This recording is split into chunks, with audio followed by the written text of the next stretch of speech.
કે તેણે મને માવડિયો કહ્યો, મને તે ઉપાધિ લાવી.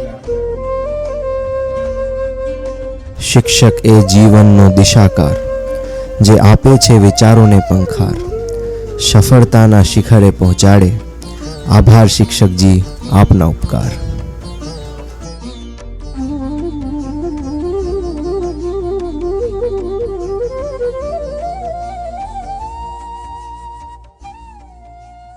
નમસ્કાર મિત્રો, હું છું જીગર ચોબનપુત્રા. સૌ પ્રથમ તો બોન્ડ બાતે દિલ કી બાત પ્લેટફોર્મનો ખૂબ ખૂબ આભાર કે એમણે આજે પોડકાસ્ટ લેવા માટે મને સિલેક્ટ કર્યો છે. જનરલી મારું કામ તો પડદા પાછળનું છે, પણ આજે કોઈ કારણોસર મને આ પોડકાસ્ટ લેવાનો અવસર મળ્યો છે. આજે આપણે જેને લાવ્યા છીએ ને, એમનું કામ હીરા ઘસવાનું છે. થોડા સમય પહેલાં હું એક શાળામાં ગયો હતો અને શાળામાં મેં એવું વાંચ્યું કે એક શિક્ષકે કોઈને પૂછ્યું કે તમે શું કામ કરો છો, તો એમણે કહ્યું કે હીરા ઘસું છું. પેલો વ્યક્તિ જાણતો હતો કે આ ભાઈ તો શિક્ષક છે, એટલે એમણે ફરી પૂછ્યું કે હીરા ઘસો છો? એટલે એમણે કહ્યું હા, હીરા ઘસું છું શાળામાં. તો આ વાત પરથી તમને ખ્યાલ તો આવી જ ગયો હશે કે આજે આપણા જે મહેમાન છે એ શિક્ષક છે. આપણે આ અગાઉ આસિફભાઈએ વાત કરેલી જ હતી કે આપણે આ પોડકાસ્ટમાં એવા લોકોને બોલાવીએ છીએ કે જે લોકો સમાજની અંદર કોઈ ચેન્જ લાવી રહ્યા છે.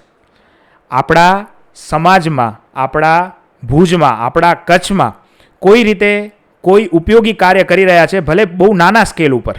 તો આપણે એવા લોકોને આ પોડકાસ્ટમાં બોલાવીએ છીએ, એમને માધ્યમ આપીએ છીએ કે એમની વાત એ દર્શકો સુધી રજૂ કરે. તો આજે આપણા વચ્ચે સામાન્ય તો ન કહી શકાય, શિક્ષક કોઈ દિવસ સામાન્ય હોય નહીં. મા સ્તર, જેનું સ્તર મા સમાન હોય, એવા શિક્ષક, એવા વ્યક્તિ આજે આપણા વચ્ચે ઉપસ્થિત છે. ડૉક્ટર શૈલેન્દ્રસિંહ જાડેજા, જેમણે PhD કરેલું છે ઇંગ્લિશ લિટરેચરની અંદર. હાલ તેઓ ઝીકડી માધ્યમિક શાળાની અંદર આચાર્ય તરીકેની ફરજ બજાવી રહ્યા છે. તો આવો મળીએ ડૉક્ટર શૈલેન્દ્રસિંહ જાડેજાને. કેમ છો શૈલેન્દ્ર સાહેબ? એકદમ મજામાં જીગર સાહેબ, આપ કેમ છો? બસ મજા છે. જો હવે આપણે આ ઇન્ટ્રોડક્શન તો જાણી લીધું કે શૈલેન્દ્ર સાહેબ છે તે ડૉક્ટરેટની ઉપાધિ ધરાવે છે, ઝીકડી માધ્યમિક શાળામાં આચાર્ય તરીકેની ફરજ બજાવે છે. પણ સાહેબ, અમારે એ જાણવું છે કે તમે તમારું એજ્યુકેશન ક્યાં લીધું, તમારું હાયર એજ્યુકેશન ક્યાં લીધું, અમારા દર્શકોને જણાવો. જો શાળાકીય અભ્યાસની વાત કરીએ તો ધોરણ 1 અને ધોરણ 2 પંચાયતી પ્રાથમિક શાળા ચુંદડી, તાલુકો ભુજ મધ્યે મેં મેળવેલ છે. ધોરણ 3, 4 અને 5 શાળા નંબર 20 ગણેશનગરમાં મેં અભ્યાસ કરેલ છે. ધોરણ 6 અને 7 એ ભુજ ઇંગ્લિશ હાઈસ્કૂલમાં હું ભણ્યો છું. 8-6 મહિના માટે VL હાઈસ્કૂલ નલિયામાં, અને ત્યારબાદ કચ્છની સુપ્રસિદ્ધ હાઈસ્કૂલ છે આપણી ઓલ્ફ્રેડ હાઈસ્કૂલ, તેમાં મેં 8 થી 12નો અભ્યાસ કરેલ છે. બરાબર, એટલે કે ભુજ અને ભુજની આસપાસની કોઈ સ્કૂલો તમે લગભગ બાકી રાખી નથી, બધી જગ્યાએ મોકો મળેલ છે. બરોબર છે, ક્યાં વાત છે. જી, હાયર એજ્યુકેશન વિશે જણાવો સાહેબ. હાયર એજ્યુકેશનની વાત કરીએ આપણે તો મેં BA વિથ ઇંગ્લિશ છે, department of English, RR Lalan કોલેજમાંથી અભ્યાસ કરેલ છે. ત્યારબાદ B.Ed છે એ SD Shethia college of education Mundra ખાતેથી અભ્યાસ કરેલ છે. માસ્ટર ડિગ્રીની વાત કરીએ આપણે તો MA છે એ મેં department of English KSKV Kutch university માંથી મેં અભ્યાસ કરેલ છે. અને જે PhDનો અભ્યાસ છે મેં department of English and CLS Saurashtra university રાજકોટમાંથી મેં કરેલ છે. અચ્છા, તો સાહેબ બહુ લાંબી જર્ની રહી છે આપની. ગ્રેજ્યુએશન, પોસ્ટ ગ્રેજ્યુએશન, PhD, સારું કહેવાય સાહેબ. પણ અમને એ જણાવો કે આપે PhD તો કરી, પણ આપણા PhDનો સબ્જેક્ટ શું હતો, અને ખાસ તો આ PhD શું હોય છે? મતલબ આમ તો આપણે જનરલી બોલતા હોઈએ છીએ કે ભાઈ આમણે PhD કર્યું કે આ PhD કરી રહ્યા છે, પણ PhD શું છે અને આપનો સબ્જેક્ટ શું હતો PhDની અંદર? આપણે બધાને ખ્યાલ છે કે જો આપણે કોલેજ અથવા તો યુનિવર્સિટીમાં પ્રાધ્યાપક એટલે કે પ્રોફેસર બનવું, આસિસ્ટન્ટ પ્રોફેસર, તો એના માટેની અલગ અલગ જુદી જુદી રિક્વાયરમેન્ટ છે. GSET છે, NET છે, PhD છે. એના બાદ જો ગવર્મેન્ટ પ્રોફેસર બનવું હોય આપણને તો આ 3માંથી કોઈ એક ડિગ્રી અને GPSC જે આસિસ્ટન્ટ પ્રોફેસરની હોય છે એ પાસ કરવી પડતી હોય છે. તો જે PhDની ક્વોલિફિકેશન છે એ આપણને ગવર્મેન્ટ કોલેજીસ, ગ્રાન્ટેડ કોલેજીસ અને યુનિવર્સિટીમાં પ્રોફેસર બનવા માટે એલિજિબલ કરે છે. મારા PhDના ટોપિકની વાત કરું તો જે મારો જે PhDનો ટાઇટલ છે એ છે the portrayal of rural India in the select short stories of R.K. Narayan, Munshi Premchand and Pannalal Patel, a comparative study. એ મુનશી આર કે નારાયણ, મુનશી પ્રેમચંદ અને પન્નાલાલ પટેલની વાર્તાઓમાં ભારતીય ગ્રામ્ય દર્શન એનો તુલનાત્મક અભ્યાસ એ વિષય ઉપર આપણે જે શોધ નિબંધ છે એ રજૂ કરેલ છે. છે તો મતલબ કે ક્યાંક ને ક્યાંક તમે ચુંદડી જી ત્યાં અભ્યાસ કર્યો અને તમે પીએચડી એ પહોંચ્યા તો પણ તમે ગ્રામ્ય જીવનને પકડી રાખ્યું. જી જી જી ગ્રામ્ય જીવન જી જી જી બરોબર છે. હવે એ અમને જણાવો કે સાહેબ આ તો તમારા ઇન્ટ્રોડક્શન અને એજ્યુકેશનની વાત થઈ. સાહેબ આમને એ જાણવું છે કે તમે નવરાશની પળોમાં શું કરો છો, તમારી હોબીઝ શું છે? જી નવરાશની પળોમાં આમ તો જ્યારે નાના હતા ત્યારે તો રમત ઉપર જ ધ્યાન હતું, પણ જેમ જેમ કોમ્પિટિટિવ એક્ઝામની તૈયારી શરૂ કરી તો ત્યારબાદ સાહિત્યમાં છે રસ રુચિ વધી. બરોબર. એટલે વાંચન કરવું, સાહિત્યિક જે કવિતાઓ વાંચી અથવા તો વાર્તાઓ વાંચી અથવા બીજું કાંઈ કોઈ પણ ટોપિક છે એ વાંચવાનો શોખ છે. વધુમાં વિદ્યાર્થીઓને વાર્તાઓ કહેવાનો શોખ છે, એટલે વાર્તાઓ કહેવા માટે વાર્તાઓ વાંચવી પડે. જી જી જી જી. પછી છે અમારા જે 10-12 જણા અમે મિત્રો છીએ, એક પ્રેરણા ફાઉન્ડેશન કરીને એક સંસ્થા ચલાવીએ છીએ, જે રજિસ્ટર્ડ નથી, ખાલી એને નામ આપ્યું છે. બરોબર. તો અમારા રજાઓના સમયમાં જ્યારે એવું લાગે કે ફેમિલીને પણ ટાઈમ આપેલું છે, મિત્ર પણ હરીફરી ઘણું લીધું છે, બરોબર, તો એકાદો રવિવાર એવું કાઢીએ અથવા તો રજાનો દિવસ કે જેમાં અમે જે ભુજની આસપાસના સ્લમ વિસ્તારમાં જે બાળકો છે નાના, એમને કોઈ પણ એક સ્વાદિષ્ટ વાનગી બનાવીને આપતા હોઈએ છીએ. વાહ, ક્યા વાત. એક વર્ષે કામ ચાલુ રહ્યું છે, હમણાં વળી થોડું ઘણું સ્ટોપ થઈ ગયું છે કામના લીધે. અચ્છા. અને એના સિવાય છે કોઈ પણ ઘટનાઓ ઉપર 2 પંક્તિઓમાં જે પ્રતિભાવ આપવાનો છે કવિતા સ્વરૂપે, વાહ, તો એ મારી હોબી છે. ક્યા વાત હે. મતલબ સાહિત્યને તમે પકડી રાખ્યું છે, સાહિત્યને છોડ્યું નથી કોઈ પણ રીતે. ઇંગ્લિશ સાહિત્ય હોય કે ગુજરાતી સાહિત્ય. જી, કેવી રીતે? જેમ કે જાણવું હોય અમારા શ્રોતાઓને તો થોડું જણાવી શકશો? જેમ કે અમે જ્યારે કોમ્પિટિટિવ એક્ઝામની તૈયારી કરતા, અમારા એક મિત્ર છે મૃણાલ છાયા, બરોબર, તો અમે કોઈ એક્ઝામમાં 2-3 માર્ક માટે રહી જતા, એટલે મોટિવેશનની જરૂર પડે આપણને. 100%. એટલે મૃણાલભાઈએ કીધું કે આપણે એક રામભાઈ ગોર છે, પોતે સારા એસ્ટ્રોલોજર છે, આપણે એમની પાસે જઈએ. બરોબર છે. શું આપણે ખ્યાલ પડે એમ. હા, બરોબર. કે આ ફિલ્ડમાં હવે આપણે આટલા વર્ષો કાઢ્યા છે તો આમાં જ રહીએ કે હવે સ્વિચ કરી જઈએ. બરોબર છે. કારણ કે તૈયારીને ઘણા વર્ષો થઈ ગયા હતા. જી જી, બિલકુલ. એટલે મૃણાલભાઈ મને રામભાઈ પાસે લઈ ગયા. ત્યાં પેલા એમણે પોતાના જે પ્રશ્નોનું છે નિરાકરણ મેળવ્યું. જી. પછી મારો વારો આવ્યો, એટલે રામભાઈને બર્થ ચાર્ટ આપ્યું. રામભાઈએ બર્થ ચાર્ટ જોયું, એટલે બર્થ ચાર્ટ જોઈને એમણે મને કીધું કે તું તો માવડીયો છો. ક્યા વાત હે. એટલે થોડી વખત હું મૌન રહ્યો. બરોબર. અને પછી એમને કીધું મેં કે એને માતૃભક્ત પણ કહી શકાય. એટલે રામભાઈ હસી પડ્યા એમ. બરોબર.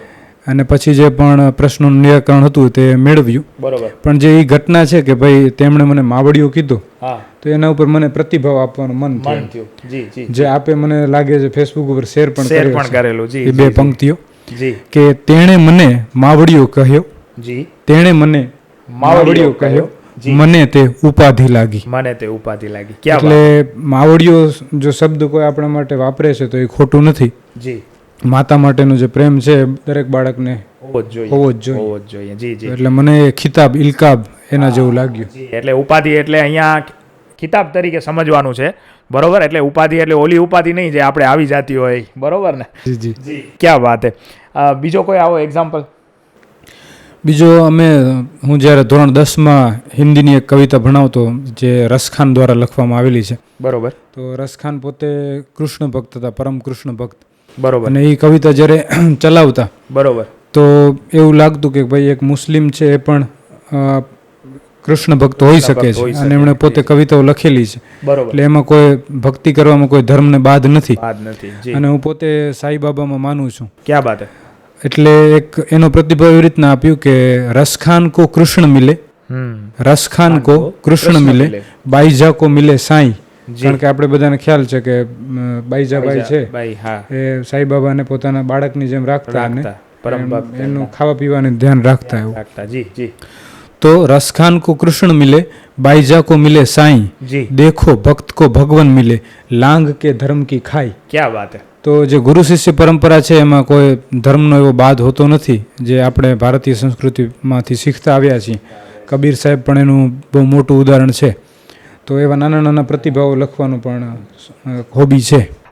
સાહેબ, આપે વાત કરી કે તમે કોમ્પિટિટિવ એક્ઝામની તૈયારી કરતા હતા અને હાલ આપ સરકારી શાળામાં મતલબ જીકડી શાળામાં માધ્યમિક શાળામાં આપ આચાર્ય તરીકે ફરજ બજાવી રહ્યા છો, તો એનો મતલબ એમ થાય છે કે આપે ક્યાંક ને ક્યાંક એ સ્ટ્રગલની જે વાત કરી કે ભાઈ સરકારી પરીક્ષાઓ આપતા હતા અને એ સમયે મતલબ મોટિવેશનની જરૂર પડતી, તો સાહેબ અમને પણ ઘણીવાર એવું થતું હોય કે ભાઈ અહીંયા અત્યારે કચ્છની અંદર પણ ઘણા એવા છોકરાઓ છે, વિદ્યાર્થીઓ છે, યુવા વર્ગ છે જે કોઈને કોઈ કોમ્પિટિટિવ એક્ઝામની તૈયારી કરતો રહે છે અને એમને ક્યાંક ને ક્યાંક મોટિવેશનની જરૂર પડે છે, પ્લસમાં એમને આવા અનુભવની જરૂર પડે છે કે જે લોકોએ તૈયારી કરી અને એના પછી એમણે સફળતા મેળવી છે, બરાબર? તો સાહેબ તમારી જર્ની વિશે જણાવો કે ભાઈ તમે કેવી રીતે શરૂઆત કરી, તમને ગવર્મેન્ટ એક્ઝામની ક્યાંથી ખ્યાલ આવી, બરાબર? અને અમને આ બધી વસ્તુ જણાવો જેથી કરીને શ્રોતાઓને પણ ખ્યાલ આવે કે તમે કેવી રીતે અને કેવી સ્ટ્રગલમાંથી પસાર થયા છો. જાજી તો કોઈ સ્ટ્રગલ કરવી નથી પડી, એટલે આમ તો 7-8 વર્ષ તૈયારીનો કાળ છે એ ચાલ્યું, પણ જે મિત્ર વર્તુળ હતું એ સારું હતું, એના લીધે આપણે યોગ્ય દિશા યોગ્ય સમયે આપણે મળી રહ્યું. અમે જ્યારે કોલેજના બીજા વર્ષમાં હતા ત્યારે પ્રવીણસિંહ જાડેજા કરીને અમારા મિત્ર જે ત્યારે તલાટી તરીકે ફરજ બજાવી રહ્યા હતા અને જે તે સમયે નાયબ મામલતદારની જાહેરાત બહારે પડેલ હતી, એટલે એ તૈયારી કરતા પોતે સાંજે અમને બોલાવતા ચાયની હોટલે, એટલે અમે ચાય પીતા અને અમારી સામે એ અલગ મલકની વાતો કરતા કે આજે આ દેશમાં આ ઘટના બની, આજે આમ થયું, આજે તેમ થયું, એટલે અમે ચાય પીતા પીતા સાંભળી લેતા. થોડા દિવસો પછી અમને ખ્યાલ પડ્યું કે પ્રવીણસિંહ છે એ પોતે તૈયારી કરે છે અને તે પોતે જે વાંચી આવે છે એનું આપણી સામે રિવિઝન કરે છે, એટલે અમને ટૂંકમાં સ્ટુડન્ટ તરીકે લાભ આપતા એમ. તો ત્યારથી અમને ખ્યાલ પડી કે જુદી જુદી, જો કે લાઇન બોય તરીકે મને ખાલી પોલીસની જ ખબર હતી, બીજું ક્લાર્કને એવી નાની મોટી ખ્યાલ હોય, પણ જીપીએસસી દ્વારા જે વૈવિધ્યસભર ભરતીઓ આવે છે એના વિશે ઓછું ખ્યાલ હતું. તો ધીમે ધીમે એમના પરિચયમાં આવ્યા એટલે એ બધી વસ્તુ જાણવા મળી. પછી જ્યારે અમે બીએડ કોલેજ શરૂ કરી મુન્દ્રા મધ્યે, તો ત્યાં કને અમારા જે શિક્ષકો હતા એ 1 કલાક વહેલા અમને બોલાવી લેતા અને ટેટ ટાટની તૈયારી કરાવતા. તો સૌ પ્રથમ મેં જે પરીક્ષા આપી હતી એ IBPS છે, જે ગવર્મેન્ટ બેન્કિંગ સેક્ટર છે એમાં એક્ઝામ લેતી હોય છે, જે આપણી કોમર્સ કોલેજ ભુજ મધ્યે મેં પહેલી પરીક્ષા આપી હતી અને એમાં લગભગ 5 સેક્શન હતા. માર્ક તો યાદ નથી મને અત્યારે, પણ 3 સેક્શનમાં હું પાસ થઈ ગયો હતો, કટ ઓફ માર્ક આવી ગયા હતા મને. રિઝનિંગનો એક જે પોર્શન હતો એમાં મને 18 માર્ક હતા, એટલે 2 માર્કથી રહી ગયો હતો. ટૂંકમાં 20 માર્ક લઈ આવવા જરૂરી હતા અને મેથ્સમાં મને આવ્યો હતો 0. એટલે 0 આવ્યો એટલે આપણે ખબર પડી ગઈ કે હવે આ બેન્કિંગ સેક્ટર આપણા માટે છે નહીં. એટલે ગણિત સાથે સારા સંબંધો નથી રહ્યા આપણા, ગણિત સાથે બહુ જ ખરાબ, ગણ્યા જેવા સંબંધો નથી રહ્યા. 10મા ધોરણમાં નથી હોતા સાહેબ, સાચી વાત છે આપની. એટલે 10મા ધોરણમાં 2 ફૂદેડી આવી હતી, ત્યાર પછી પાછું વળીને જોયું નથી. બરોબર છે. જી, અચ્છા, એટલે સૌથી પ્રથમ તમે જે સૌપ્રથમ ગવર્મેન્ટ પરીક્ષા આપી એ IBPS હતી? જી. ત્યારબાદ તો અસંખ્ય પરીક્ષાઓ આપી. ઉદાહરણ તરીકે IBની પરીક્ષા આવતી, સેન્ટ્રલ IB હોય છે એ, ઇન્ટેલિજન્સ બ્યુરો. પછી GPSCની પરીક્ષા આપી. પોલીસની પરીક્ષા તો અસંખ્ય ગ્રાઉન્ડમાં જ ફેલ થઈ ગયા અસંખ્ય વાર. બરોબર. એના પછી ક્લર્કની આપી, પછી ટીચરની જે ટેટ ટાટની આવે છે તે આપી, બરોબર. પછી ટ્રાન્સલેટરની GPSCની આવે છે એ એક્ઝામ પણ આપી, પછી junior Hindi translator staff selection commission લે છે એની પણ એક્ઝામ આપી. પણ ત્યારે મારી પાસે આ ગવર્મેન્ટ જોબ હતી માધ્યમિક શિક્ષકની, એટલે ટાયર 2 આપવા માટે હું મુંબઈ ન ગયો. પછી GSETની આપી અને નેટની આપી, એટલે લગભગ મોટાભાગની બધી પરીક્ષાઓમાં તમે સિવાયની પછી બધી આપી એમ. પણ ગણિત ના આવતું હોય એ બધી પરીક્ષા આપી છે આપે.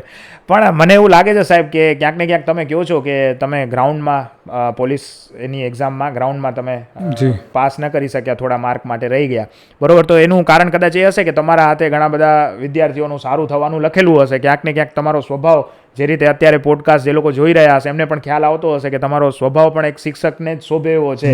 એટલે ક્યાંક ને ક્યાંક ભગવાને તમારા નસીબમાં એ લખી જ દીધું હશે, પણ તમને કદાચ એ પછી ખ્યાલ આવ્યો એટલે તમે આગળ બધી પરીક્ષાઓ આપી દીધી અને પછી એટલે ત્યારે એવું બહુ ખોટું લાગતું કે આપણે પોલીસમાં રહી ગયા એમ. પણ આપણે જે કુદરતનો પ્લાન છે, ગોડ્સ પ્લાન આપણે જે કહીએ છીએ, એના વિશે આપણે પરિચિત નથી હોતા, પણ જે પરમ તત્વ છે એ બધું જાણતું હોય છે. એટલે અત્યારે જે ફિલ્ડમાં છીએ એમાં બહુ જ સુખ શાંતિ છે અને કોઈ રિગ્રેટ નથી. કોઈ ઝીરો રિગ્રેટ છે. ક્યાં વાત છે. પણ જે 2014માં GPSCની તૈયારી કરી એમાં પ્રિલિમમાં હું 3 જ મહિનાની તૈયારી હતી ભુજથી શ્રી કચ્છ કાઠિયાવાડ રાજપૂત સેવા સમાજ, જી, જે ટૂંકમાં એક સંસ્થા છે હા તે તૈયારી કરાવતી હતી, ત્યાં સમાજની છે અમારે, બરોબર તો ત્યાં અમે ગયા હતા. પણ ત્યાં જે 3 મહિના તૈયારી કરી એના બાદ 26 માર્ક માટે હું પ્રિલિમમાં રહી ગયો. બરોબર પણ ભુજ આવી અને પછી આપણે ત્યાં ભાવનાબેન પઢિયાર જી જી સંભવ જે સંભવમ ક્લાસીસ જી જી જી બહુ સારી રીતે સારી ચલાવી છે રીતે એમણે. ચલાવે છે જી જી તો ભુજ આવીને તે જોઈન કરી લીધું બરોબર. અને તૈયારી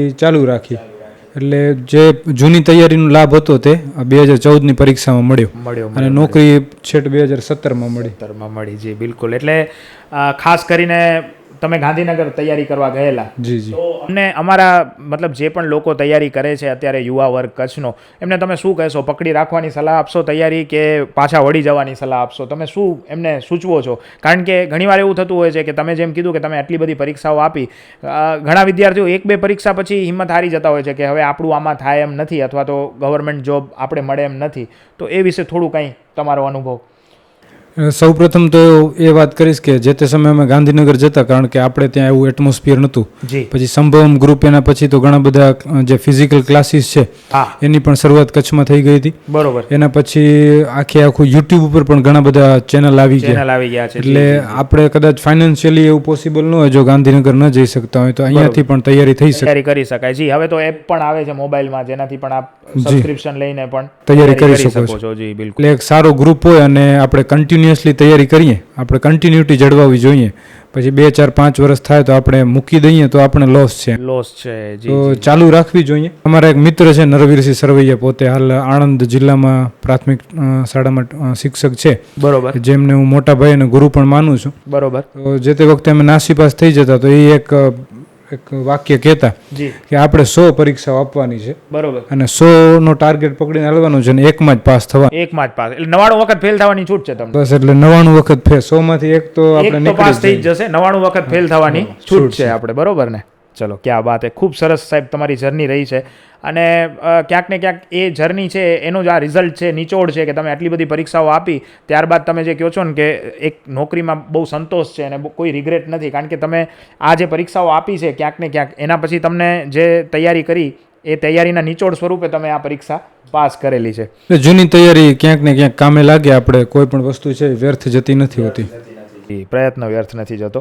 તો હવે જે અત્યારે આપ હાલ જે ફરજ બજાવી રહ્યા છો શિક્ષક તરીકે, આચાર્ય તરીકે, એ વિશે શું કહેવા માંગશો? કારણ કે સાહેબ જો ક્યાંક ને ક્યાંક મને એવો અનુભવ રહ્યો છે કે એક જે માસ્તર શબ્દ છે ને, આમ તો બહુ આપણે જેને કહીએ ને રિસ્પેક્ટફુલ વર્ડ છે કે જેને તમે થોડું રિસ્પેક્ટથી બોલો, પણ અત્યારે માસ્તર એક ક્યાંક ને ક્યાંક થોડો તોછડો શબ્દ થઈ ગયો, માસ્તર છે એમ એ રીતનો.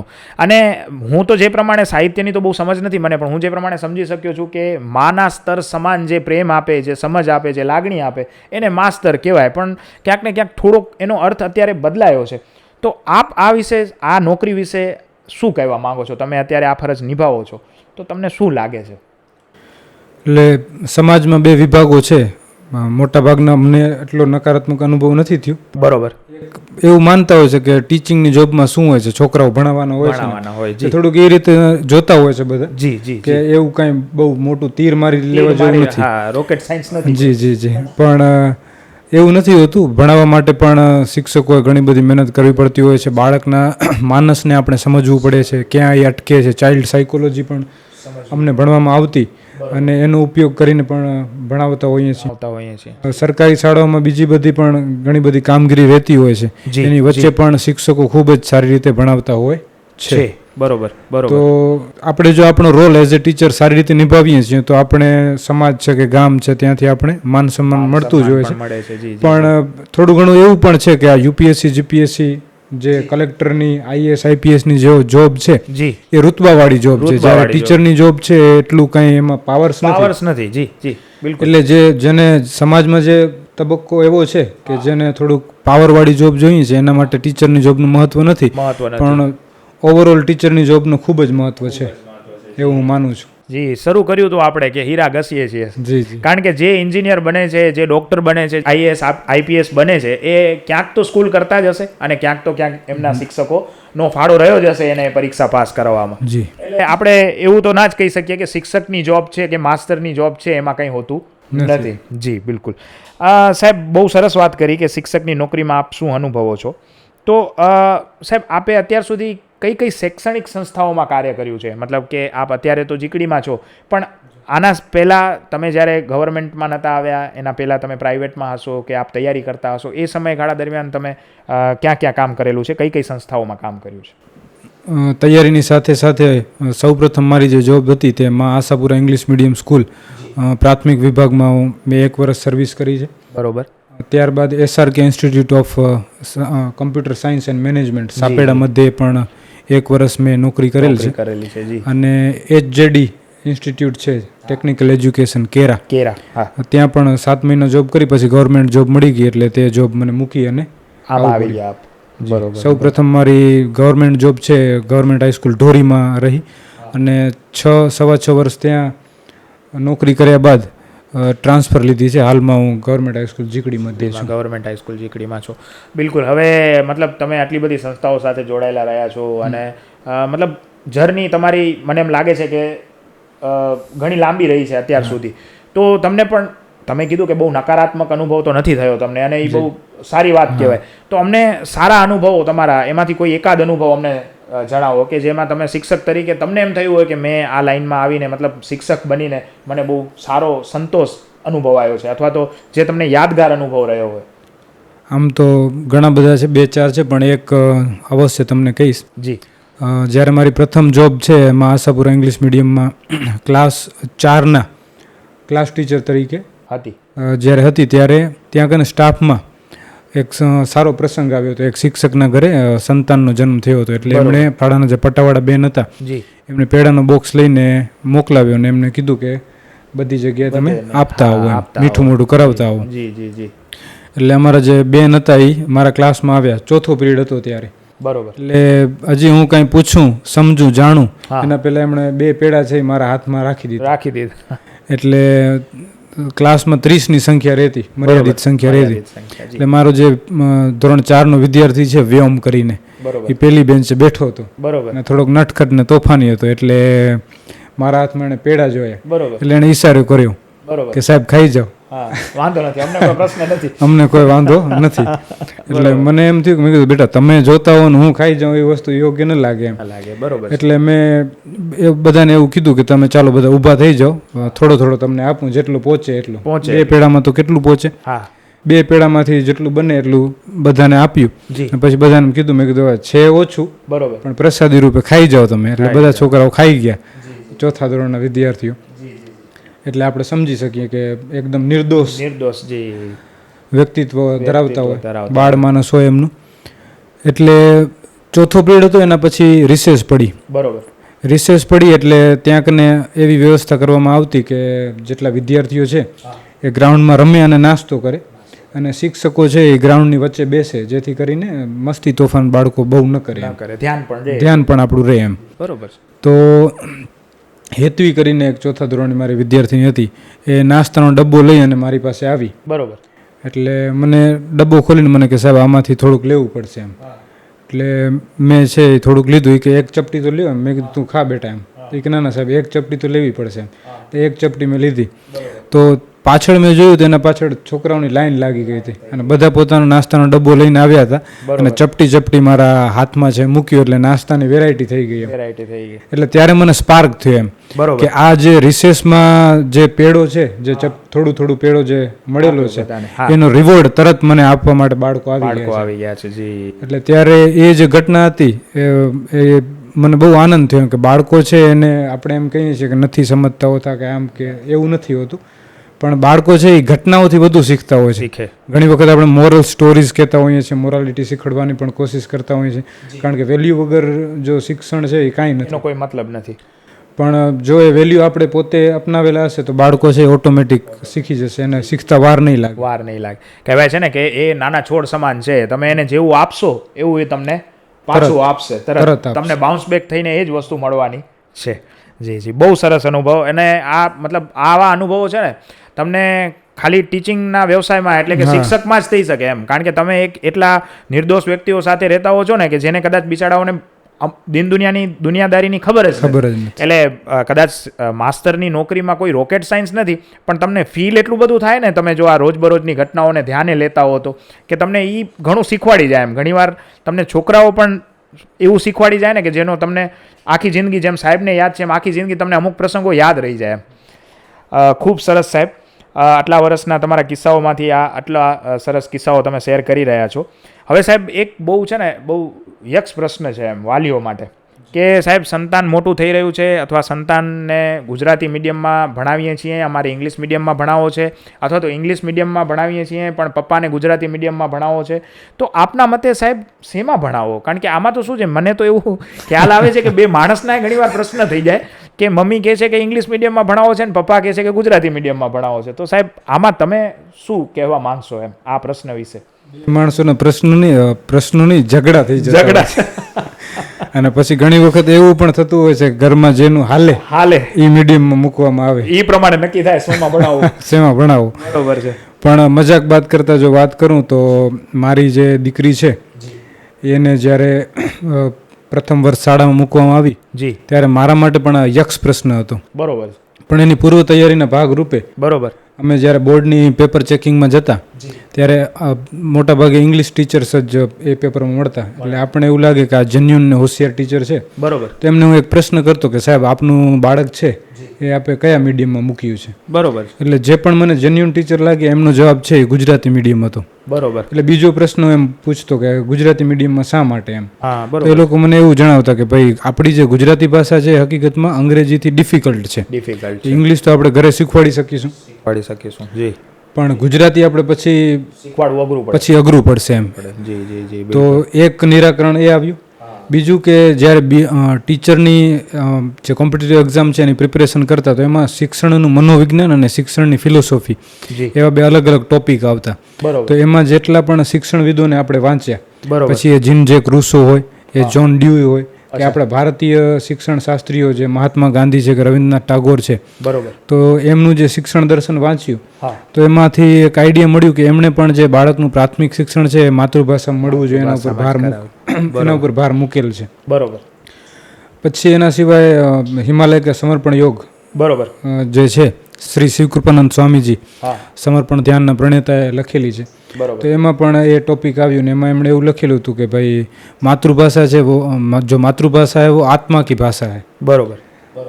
સોલ્સ લેંગ્વેજ આપણે જેમ કહી શકીએ એમ. બરોબર. એટલે ધીમે ધીમે વિઝન ક્લિયર થતું ગયું કે આપણે ભાઈ માતૃભાષામાં જ આપણે ભણાવવાનું થાય છે, પાછળનું પછી જોઈ લેશું. જોઈ લેશું. જી જી જી બિલકુલ. પણ જો ઘરની પરિસ્થિતિ છે, માતા પિતા બંને એજ્યુકેટેડ હોય, બાળકના એજ્યુકેશન ઉપર ધ્યાન આપી શકતા હોય, પોતે ઇન્વોલ્વ થઈ શકતા હોય, બરોબર. ખાલી આપણે જો ટ્યુશન મોકલી દેતા હોય તો એનો કોઈ મિનિંગ નથી. મીનિંગ નથી. અને બારે એબ્રોડ સેટ કરવાના હોય અથવા તો એવા જો પ્રોફેશનમાં મૂકવાની જો વિચારતા હોય પરિવારવાળા તો ઇંગ્લિશ મીડિયમમાં મૂકી શકાય. બરોબર. પણ માતૃભાષામાં મૂકીએ તો વધુ સારું, કારણ કે બાળકનું આત્મવિશ્વાસ જે ડેવલપ માતૃભાષામાં થાય છે તે બીજી ભાષામાં થતું નથી એમ. પછી 2018માં અમને CCRTની તાલીમમાં મૂકવામાં આવ્યું હૈદરાબાદ મધ્યે. તો આપણે બધાને ખ્યાલ છે કે ત્યાં સેન્ટ્રલ યુનિવર્સિટી હૈદરાબાદ કાર્યરત છે. તો ત્યાં હિન્દીના પ્રોફેસર ડૉક્ટર આત્મારામ એ અમારા બધા આખા ભારતમાંથી 18 રાજ્યોમાંથી 110 શિક્ષકો ત્યાં આવેલ હતા. બરોબર. તો ત્યાં આ જ ટોપિક ઉપર લેક્ચર હતો કે ભાઈ બાળકનું શિક્ષણ કયા માધ્યમમાં એમ. બરોબર. તો એમણે એક એવો પ્રત્યુત્તર આપ્યું કે હાલનો જે યુગ છે એ કોઈ એક ભાષાનો યુગ નથી એમ. એટલે ખાલી આપણે અંગ્રેજી કરીએ તો એનાથી પણ કાંઈ વળવાનું નથી. કારણ કે આ જે યુગ છે એ મલ્ટી લેંગ્વેજનો યુગ છે. ઘણી બધી ભાષાઓ જો આપણે આવડતી હોય તો આપણે એનો કાંઈક સદુપયોગ કરી શકીએ, કામ થઈ શકે એમ છે. કોઈ એક ભાષામાં જો પ્રભુત્વ હશે તો એનો આપણે એટલો વ્યવસાયિક ઉપયોગ છે એ નહીં થઈ શકે. બરોબર છે. તો જો એમનું પણ જે કહેવાનું હતું જી તો એનું પણ માતૃભાષામાં જે શિક્ષણ હતું એના ઉપર, ને બીજી થોડુંક સાયકોલોજીકલી પણ એવું થાય છે જી કે જો માતૃભાષા આપણને સારી રીતે આવડતી હોય હા તો જે બીજી અધર લેંગ્વેજ હોય છે એ આપણી સારી રીતે આપણે શીખી શકીએ છીએ. બરોબર છે. જેની માતૃભાષા સારી હોય અને બીજી ભાષા ઓટોમેટિક સારી જ હોવાની છે. પ્રભુત્વ માતૃભાષા પર હોય તો બાકીની ભાષાઓ શીખી શકાય છે ઇઝીલી. બરોબર છે. ખૂબ સરસ જવાબ આપનો. હજી એક છોકરાઓનો જ આવો પ્રશ્ન છે જે હું તમારા સમક્ષ રજૂ કરું છું કે આ ઘણીવાર તમને બી આવા પ્રશ્નો આવ્યા હશે કે અત્યારે કદાચ સોશિયલ મીડિયાને કારણે કે મોબાઈલના વધારે પડતા ઉપયોગને કારણે અથવા કોઈ પણ રીઝનથી છોકરાઓનો મેમરી પાવર જે છે એ ઘટતો જાય છે.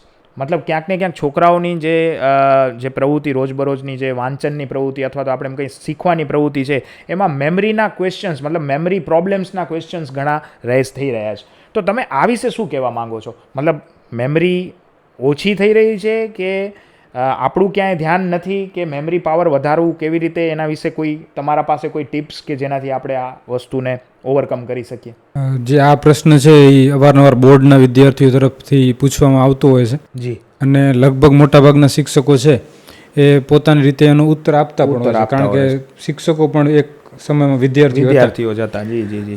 મેમરી ઓછી થવાનું આપણે ન કહી શકીએ, કારણ કે બાળકો છે એમને બોલિવૂડના ગમતા ગીત છે એ આખા ગાઈ શકે. ક્યાં વાત છે. એટલે થોડોક રસનો વિષય પણ આમાં રહે છે. બરોબર. બીજી વસ્તુ એ છે કે બાળક છે એ ચંચળ છે અને એનું જે અટેન્શન છે અથવા તો કોન્સન્ટ્રેશન છે જી એ ફોકસ છે વધુ થાય હા. એના માટે જુદી જુદી એક્ટિવિટી આપણે કરાવી શકીએ છીએ. બરોબર. તો એમાં જે સૌ પ્રથમ છે આપણે એને લખવાનું આપીએ છીએ, બરોબર. અથવા અત્યારે હાઇલાઇટરનો યુઝ કરે છે. હા. પછી આપણે ભણતા ત્યારે પણ જાનીવાલી પિનારા હા. હજી પણ આપણે ભૂલ્યા નથી. શોર્ટ ફોર્મ આપીને કે એ રીતે એનું કોઈ સૂત્ર બનાવીને સૂત્ર બનાવી શકે છે. જી બિલકુલ. હું પોતે પણ લખીને, કારણ કે અમુક જે ડેફિનેશન છે એ આપણે લખ્યા વગર યાદ નથી કરી શકતા, જી તો લખીને પણ આપણે કરી શકીએ છીએ. બરોબર. પણ મૂળ કારણ એ છે કે જ્યારે આપણે ભણતા ત્યારે આપણે જે આપણું જે અટેન્શન છે ધ્યાન બારે લઈ જવા માટે એટલા સાધનો નહોતા. એક માત્ર ટીવી હતી, બાકી તો આપણે જે ફિઝિકલ ગેમ્સ છે રમતા. પણ હાલના સમયમાં જે ઇલેક્ટ્રોનિક ડિવાઇસીસ છે એનો વ્યાપ બહુ વધી ગયો છે. મોબાઈલ ફોન છે, પછી પ્લે સ્ટેશન છે, લેપટોપ છે, યુટ્યુબ છે, અથવા તો બીજા ઘણા બધા ગેમના પ્રકાર આવી ગયા છે. હા જી જી જી બિલકુલ. તો એના લીધે શું થાય છે કે બાળકનો રસ વધુ ત્યાં હોય છે, અને જે ટેક્સ્ટ બુકના માધ્યમથી આપણે ભણાવીએ છીએ તો એ જૂની પદ્ધતિ થઈ જાય છે.